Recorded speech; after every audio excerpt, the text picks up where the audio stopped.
बिस्मिल्लाहिर्रहमानिर्रहीम, अस्सलाम वालेकुम। मेरा नाम डॉक्टर अहमद एजाज़ है और मैं सिविलिया होम्योपैथी क्लिनिक हैदराबाद से जो है वो आपसे बात कर रहा हूँ। आज हम बात करते हैं कि अक्सर बच्चे जो हैं वो बड़े कमज़ोर हैं और वो कहते हैं जी कि कोई इस तरह की होम्योपैथी की मेडिसिन हो जिससे जो है वो हमारी बॉडी जो है वो बेहतर हो जाए। होता क्या है कि वो फिर बहुत सारी इस तरह की सब स्टैंडर्ड मेडिसिन है उनकी तरफ चले जाते हैं वक्ती बेनिफिट के लिए। लेकिन होम्योपैथी की अगर मेडिसिन आप इस्तेमाल करें तो आपका जो जिस्म कमज़ोर है या भूख की कमी है या वज़न आपका कम हो रहा है, इससे आपको ख़तरख्वाह जो है वो बेनिफिट होगा। अल्फाल्फा क्यू होम्योपैथी की जो मेडिसिन है मदर टिंचर में, अवेनस टाइप है मदर टिंचर में, अश्वगंधा मदर टिंचर में और ट्राइबोलस टेस्टिस जो है वो मदर टिंचर में आप इस्तेमाल करें।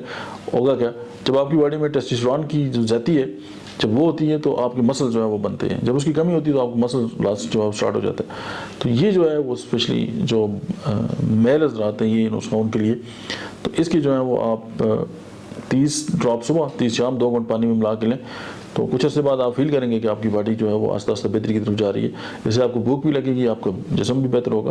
तो केमिकल और उस तरह की अद्वियात जिनका आपको पता ही नहीं है कि आप क्या इस्तेमाल कर रहे हैं और आपके जिस्म को डैमेज कर रही हैं, उससे बेहतर है कि आप होम्योपैथी जो है वो इस्तेमाल करें जिनके कोई साइड इफ़ेक्ट नहीं है।